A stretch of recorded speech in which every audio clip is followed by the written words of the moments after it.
നമസ്കാരം. എല്ലാ പ്രിയപ്പെട്ട കൂട്ടുകാർക്കും ഭാസിസ് അക്കാഡമിയുടെ മറ്റൊരു വീഡിയോയിലേക്ക് ഹാർദമായ സ്വാഗതം.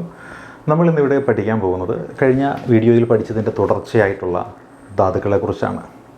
ലോഹധാതുക്കളാണ് നമ്മൾ കഴിഞ്ഞ ക്ലാസ്സിൽ പഠിച്ചത് എന്നുണ്ടെങ്കിൽ ഇപ്പോൾ നോക്കുന്നത് അലോഹ ധാതുക്കളെക്കുറിച്ചാണ്. പ്രധാനപ്പെട്ട അലോഹ ധാതുക്കൾ എന്ന് പറയുമ്പോൾ എന്തെല്ലാമാണ് അതിൻ്റെ പരിധിയിൽ പെടുന്നത് എന്ന് നമുക്കൊന്ന് നോക്കാം.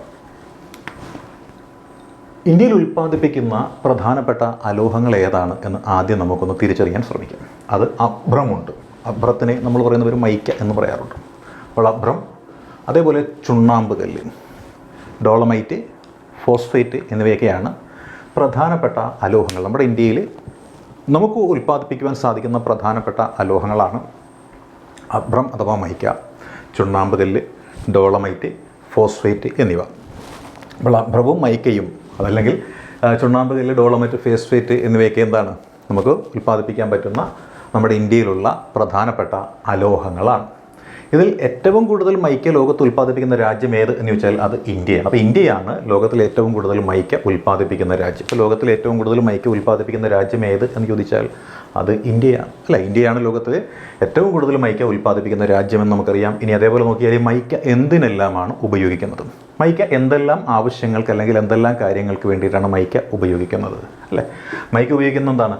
പ്രധാനപ്പെട്ട അസംസ്കൃത വസ്തുവാണ്. എന്തിൻ്റെ അസംസ്കൃത വസ്തുവാണെന്ന് ചോദിച്ചാലോ, ഇലക്ട്രിക്കൽ വ്യവസായത്തിൻ്റെ പ്രധാനപ്പെട്ട അസംസ്കൃത വസ്തുവാണ് മൈക്ക എന്ന് പറയുന്നത്. അപ്പോൾ ഇലക്ട്രിക്കൽ വ്യവസായത്തിൻ്റെ പ്രധാനപ്പെട്ട അസംസ്കൃത വസ്തുവാണ് മൈക്ക. അപ്പോൾ ഇലക്ട്രിക്കൽ വ്യവസായത്തിൻ്റെ പ്രധാനപ്പെട്ട അസംസ്കൃത വസ്തുവായിട്ട് മൈക്ക ഉപയോഗിക്കുന്നുണ്ട്. അതേപോലെ വൈദ്യുത ഉപകരണ വ്യവസായങ്ങളുണ്ടല്ലോ, വൈദ്യുതി ഉപകരണങ്ങൾ, ആ വൈദ്യുതി ഉപകരണങ്ങളുടെ വ്യവസായങ്ങളിൽ ഇൻസുലേറ്ററായിട്ടും നമുക്ക് മൈക്ക അഥവാ അഭ്രത്തെ ഉപയോഗിക്കുവാനായിട്ട് സാധിക്കുന്നുണ്ട്. അപ്പോൾ ഇലക്ട്രിക്കൽ വ്യവസായത്തിലെ പ്രധാനപ്പെട്ട അസംസ്കൃത വസ്തുവായിട്ടും അതേപോലെ തന്നെ വൈദ്യുതി ഉപകരണ വ്യവസായങ്ങളിലെ പ്രധാനപ്പെട്ട ഇൻസുലേറ്ററായിട്ടും നമുക്ക് ഉപയോഗിക്കാൻ പറ്റുന്ന ഒന്നാണ് അഭ്രം അഥവാ മൈക്ക എന്ന് പറയുന്നത്. ഇത് ജാർഖണ്ഡിലും രാജസ്ഥാനിലും ആന്ധ്രാപ്രദേശിലും ബീഹാറിലും ഒക്കെ ആയിട്ട് നമുക്ക് കാണാൻ സാധിക്കുന്നതാണ്. അപ്പോൾ ജാർഖണ്ഡ്, രാജസ്ഥാൻ, ആന്ധ്രാപ്രദേശ്, ബീഹാർ എന്നീ സംസ്ഥാനങ്ങളിലാണ് 90% മൈക്ക ഉൽപ്പാദിപ്പിക്കുന്നത്. അപ്പോൾ 90% മൈക്ക ഉൽപ്പാദിപ്പിക്കുന്നത് എവിടെയെന്ന് ചോദിച്ചാൽ ജാർഖണ്ഡ്, രാജസ്ഥാൻ, ആന്ധ്രാപ്രദേശ്, ബീഹാർ എന്നീ സംസ്ഥാനങ്ങളിലാണ് 90% മൈക്ക ഉൽപ്പാദിപ്പിക്കുന്നത്.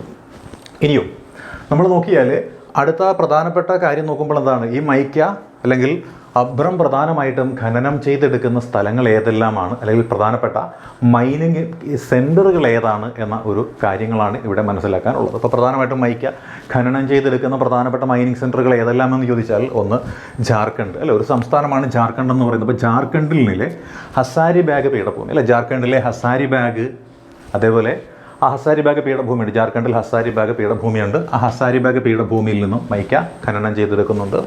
അതുപോലെ ആന്ധ്രാപ്രദേശ് എന്ന സംസ്ഥാനമുണ്ട്, അല്ലെ, ആന്ധ്രാപ്രദേശിലെ നെല്ലൂരിൽ, അല്ലെ, ആന്ധ്രാപ്രദേശിലെ നെല്ലൂരിൽ നിന്നും എന്ത് ഖനനം ചെയ്തെടുക്കുന്നുണ്ട്? മൈക്ക ഖനനം ചെയ്തെടുക്കുന്നുണ്ട്. പിന്നെയോ രാജസ്ഥാനിൽ നിന്നും ഖനനം ചെയ്യുന്നുണ്ട്, അല്ലെ. രാജസ്ഥാനിൽ എവിടെയാണ്? രാജസ്ഥാനിലെ ജയ്പൂർ, ഉദയ്പൂർ, ഭിൽവാര എന്നീ സ്ഥലങ്ങളിൽ നിന്നും മൈക്ക ഖനനം ചെയ്തെടുക്കുന്നുണ്ട്. അപ്പോൾ രാജസ്ഥാനിലെ ജയ്പൂർ, ഉദയ്പൂർ, ഭിൽവാര എന്നീ സ്ഥലങ്ങളിൽ നിന്നും എന്ത് ഖനനം ചെയ്തെടുക്കുന്നുണ്ട്? മൈക്ക ഖനനം ചെയ്ത് എടുക്കുന്നുണ്ട്.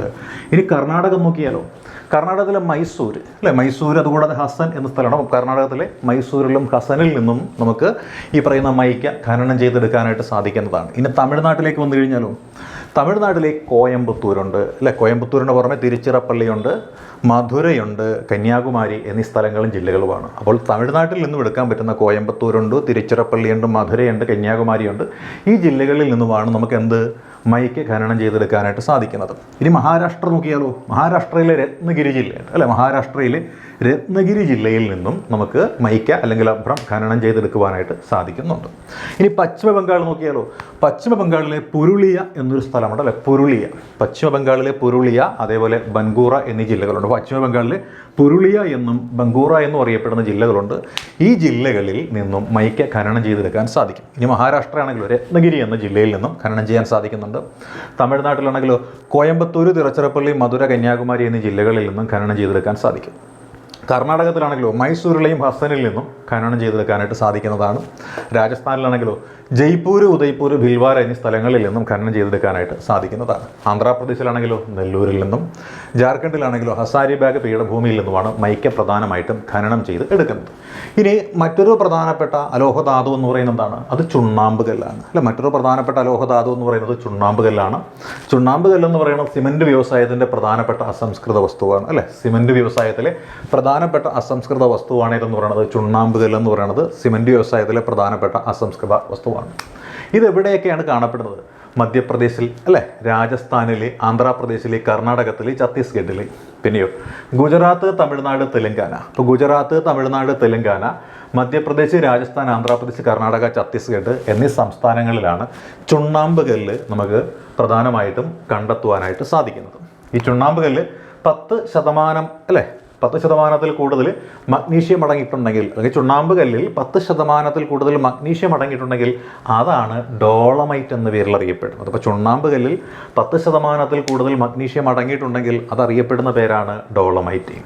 ഈ ഡോളമൈറ്റ് ഉൽപ്പാദനത്തിന് പ്രസിദ്ധമായ സ്ഥലം ഏതാണെന്ന് അറിയാമോ? ഡോളമൈറ്റിൻ്റെ ഉൽപ്പാദനത്തിന് പ്രസിദ്ധമായ സ്ഥലം എന്ന് പറയുന്നത് ഒഡീഷണയിലെ ബെർമിത്രിപൂർ എന്ന് പറഞ്ഞൊരു സ്ഥലമുണ്ട്. ബെർമിത്രിപൂർ എന്ന് പറഞ്ഞൊരു സ്ഥലമുണ്ട്. അത് ഒഡീഷയിലാണ്. ഡോളമൈറ്റിൻ്റെ ഉൽപ്പാദനത്തിന് പ്രസിദ്ധമായ സ്ഥലമാണ് ഒഡീഷയിലെ ബെർമിത്രിപൂർ എന്ന് പറയുന്നത്. ഇന്ത്യയിൽ ഏറ്റവും കൂടുതൽ ചുണ്ണാമ്പ് കല്ലിൻ്റെ റിസർവുകളുള്ള സംസ്ഥാനമായിട്ട് പ്രഖ്യാപിക്കപ്പെട്ടിരിക്കുന്നത് കർണാടകയാണ്. ഇപ്പോൾ ചുണ്ണാമ്പ് കല്ലിൻ്റെ റിസർവുകൾ ഏറ്റവും കൂടുതലുള്ള സംസ്ഥാനമായിട്ട് പ്രഖ്യാപിക്കപ്പെട്ടിരിക്കുന്നത് കർണാടകയുമാണ്. ഇപ്പോൾ നമ്മൾ പ്രധാനമായിട്ടും അലോഹധാതുക്കളെക്കുറിച്ച് നോക്കുമ്പോൾ അഭ്രത്തെക്കുറിച്ചും ചുണ്ണാമ്പ് കല്ലിനെക്കുറിച്ചും ഡോളമൈറ്റിനെ കുറിച്ചൊക്കെയാണ് പ്രധാനമായിട്ടും അറിഞ്ഞിരിക്കേണ്ടത്. അതിനെക്കുറിച്ചാണ് നമ്മളിപ്പോൾ എഴുതിയിരിക്കുന്നത്. അപ്പോൾ അത്യാവശ്യം കാര്യങ്ങളൊന്നും തന്നെ അറിയാൻ പാടില്ലാത്ത കൂട്ടുകാരെ സംബന്ധിച്ചിടത്തോളം ലളിതമായ രീതിയിൽ കുറച്ച് കാര്യങ്ങൾ മനസ്സിലാക്കാൻ സാധിക്കും. ബാക്കി ഇതുമായി ബന്ധപ്പെട്ടിട്ട് നിങ്ങളുടെ കൈവശമുള്ള മറ്റ് സ്റ്റഡി മെറ്റീരിയലിലൂടെ ആഴത്തിലൊരു പഠനം നടത്തുകയാണെങ്കിൽ ഈ മേഖലയിൽ നിന്നും ഒരു മാർക്ക് പോലും നിങ്ങൾക്ക് മിസ്സാവില്ല. അപ്പോൾ പഠിച്ചുകൊണ്ടിരിക്കുന്ന എല്ലാ പ്രിയപ്പെട്ട കൂട്ടുകാർക്കും വിജയാശംസകൾ നേരുന്നു. All the best.